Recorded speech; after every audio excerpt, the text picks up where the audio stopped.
So hey guys, welcome to our channel. তো guys, আজকে আবার একটা নতুন ভিডিওতে তোমাদেরকে স্বাগত। তো গাইস, আজকে আবারও বেরিয়ে পড়ছি যজান মা সর্বমঙ্গলা মায়ের দর্শনের উদ্দেশ্যে। তো বন্ধুরা, আমাদের এই সর্বমঙ্গলা মায়ের মন্দির অবস্থিত মুর্শিদাবাদের কান্দি সংলগ্ন এলাকার যজান বলে একটা গ্রাম আছে। তো সেখানেই আমাদের এই সর্বমঙ্গলা মায়ের মন্দির অবস্থিত। মায়ের দর্শন আজ করব, তো সেই উদ্দেশ্যে বেরিয়ে পড়েছি। তো বন্ধুরা চলো মন্দির সংলগ্ন এলাকায় যাই, তো তারপর তোমাদের সাথে দেখা হচ্ছে। সো গাইস, ফাইনালি পৌঁছে গেছি যজানের মা সর্বমঙ্গলা মায়ের মন্দির। তো বন্ধুরা, এই মন্দির আমার বাড়ি থেকে বেশি দূর নয়, 1 কিলোমিটার মতো রাস্তা। তাই সকাল সকাল চলে এসেছি মায়ের দর্শনের জন্য। তো বন্ধুরা, তোমরা যদি এই সর্বমঙ্গলা মায়ের দর্শন করতে চাও তো আসতে পারো। তো দুহালিয়া কালীবাড়ি মোড় থেকে 6 কিলোমিটার মতো রাস্তা, তো বেশি দূর নয়, তো ঘুরে যেতে পারো। খুব সুন্দর একটি জায়গা, অপূর্ব একটি জায়গা আমাদের এই সর্বমঙ্গলা মায়ের মন্দির। তো বন্ধুরা চলো এবার তোমাদেরকে ভেতর যাই, সবটাই ঘুরে দেখাই, আর কিছু ইতিহাস জানার চেষ্টা করব, মন্দির সম্বন্ধে জানার চেষ্টা করব। তো বন্ধুরা চলো।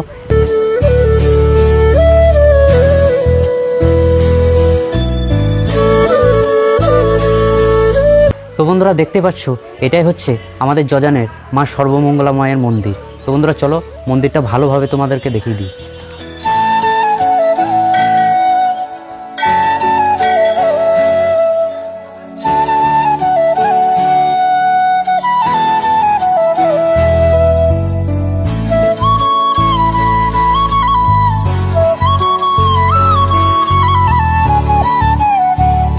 তো বন্ধুরা চলো, মায়ের পুজো হচ্ছে, তো সেটা তোমাদেরকে একটু দর্শন করায়।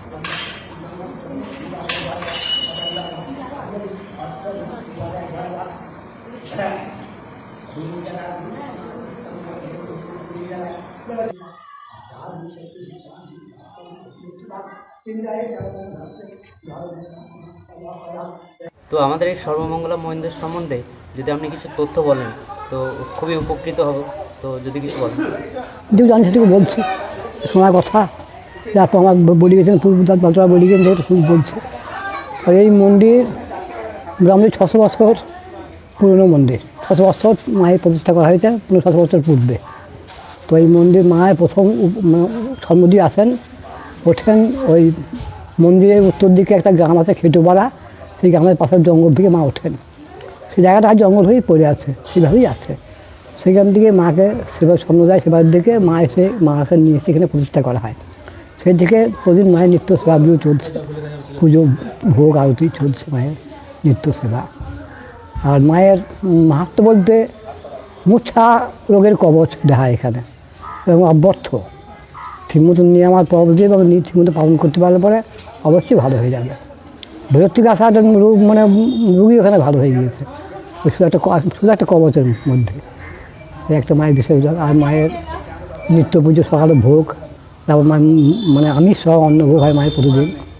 500 এক অন্ন তুলে ওদের সমেত মাছ সমেত পায়ের সমেত মায়ের ভোগ হয়। আর হোমের রাত্রে মা গ্রাম প্রদক্ষিণ করেন প্রতি বছর। রাত্রি 12টায় বেড়ান, ভোর 4টায় ঢুকে যান। পর থেকে মায়ের কোনো সেবা পুজো হয় না, পুরো বন্ধ থাকে। আমরা আজকে শুধু ফুল দেওয়া মায়ের চৌকা করে দিয়ে যাই, দিয়ে পয়লা বৈশাখ ভোর 3টেতে মন্দির খুলে যায়। তখন থেকে আরম্ভ হয়, মঙ্গলারতি হয়ে সারাদিন পুজো হয়। এবং ওই দিনে অন্নভোগ হয় না, রাত্রে অন্নভোগ হয়। বন্ধুরা দেখতে পেলে এই সর্বমঙ্গলা মায়ের পুরোহিত মশাইয়ের সাথে কিছু তথ্য জেনে নিলাম। তো উনি খুব ভালো বললেন, অসংখ্য ধন্যবাদ ওনাকে। তো বন্ধুরা দেখতে পেলে সর্বমঙ্গলা মায়ের মন্দিরের পুরোহিত মশাইয়ের সাথে কিছু তথ্য জেনে নিলাম মন্দির সম্বন্ধে। তো উনি পুজো করার পর আমাকে প্রসাদ দিলেন। তো বন্ধুরা চলো প্রসাদটা খাই, তো তারপরে তোমাদের সাথে কথা হচ্ছে। তো বন্ধুরা চলো এইবার তোমাদেরকে মায়ের মূর্তিটা দর্শন করাই। তো বন্ধুরা দেখতে পাচ্ছ আমাদের সর্বমঙ্গলা মা। তো বন্ধুরা সত্যি মনটা ভরে যাচ্ছে মাকে দেখে। তো বন্ধুরা সত্যি খুব শান্তি পেলাম মায়ের কাছে এসে। তো বন্ধুরা তোমরাও এসো, খুবই ভালো লাগবে। তো বন্ধুরা চলো মাকে ভালোভাবে তোমাদেরকে একটু দর্শন করাই।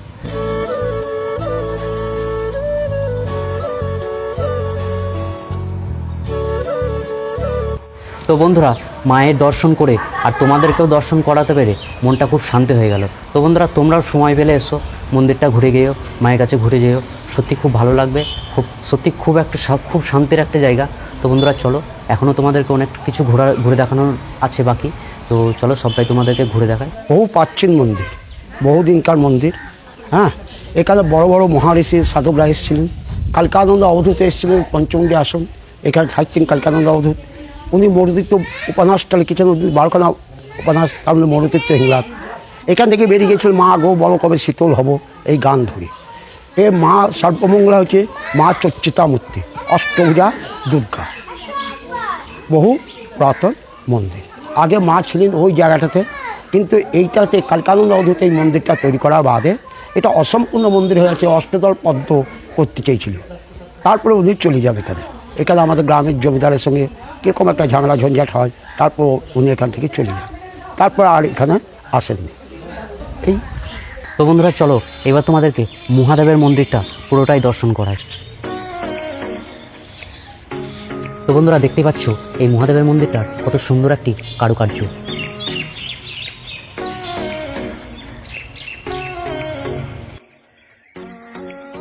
তো বন্ধুরা দেখতে পাচ্ছ এটাই হচ্ছে আমাদের মহাদেব। তো বন্ধুরা এটা হচ্ছে শ্রী শ্রী পদ্মেশ্বর শিব মন্দির। তো তোমাদেরকে এই মন্দিরের মূর্তিটা ভালোভাবে একটু দেখিয়ে দিই।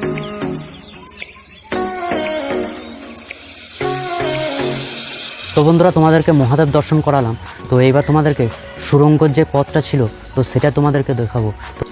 তো বন্ধুরা খুবই অন্ধকার, তো তোমাদেরকে একটু দেখানোর চেষ্টা করছি। বেশি দূর যাবো না, কারণ পুরোনো একটা রাস্তা, তো আর বেশি যাবো না, কারণ এই দিকে আর ঢোকাও হবে না। অবশ্য দুটো নয় 4টে রাস্তা আছে। তো দাঁড়াও তোমাদেরকে দেখাই একটু। এই একটা রাস্তা, ওইদিকে একটা রাস্তা, আর ওইদিকে একটা রাস্তা, আর এইদিকে একটা রাস্তা। তো 4টে রাস্তা আছে, তো আর বেশি ঢুকবো না। তো একাই আছি, তো একটু ভয় ভয় লাগছে। তো বন্ধুরা এই ছিল আমাদের সর্বমঙ্গলা মায়ের সুরঙ্গ পথ। তো বন্ধুরা দেখতে পেলে 4টে রাস্তা ছিল।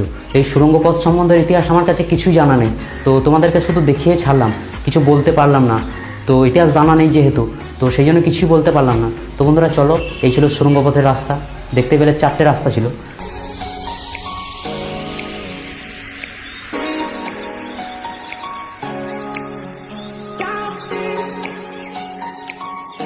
তো বন্ধুরা এটা হচ্ছে একটা মা কালীর মন্দির।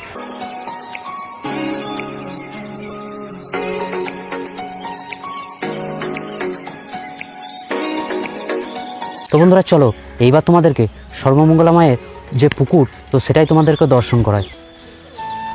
তো বন্ধুরা এটাই হলো আমাদের সর্বমঙ্গলা মায়ের পুকুর।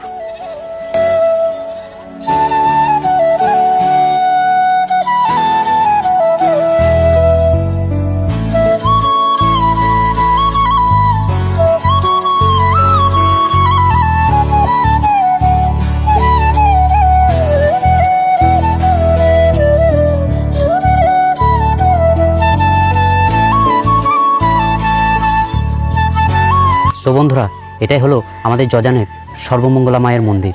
তো বন্ধুরা এই সর্বমঙ্গলা মায়ের ইতিহাস হয়তো আমার সেইভাবে কিছুই জানা নেই। তো বন্ধুরা যেটুকু পারলাম পুরোহিত মশাইয়ের সাথে জানার চেষ্টা করলাম, আর মন্দিরটা সবটাই তোমাদেরকে ঘুরে দেখালাম। তো খুবই সুন্দর একটি জায়গা, তোমরা অবশ্যই এসো, মাকে দর্শন করে যেও। তো সত্যি খুবই ভালো লাগবে, খুবই। মাকে একবার দর্শন করে গেলে না মনটি খুবই শান্তি হয়ে যায়। তো বন্ধুরা আর বেশি কথা বলবো না, তো এবার আমি বাড়ি যাব।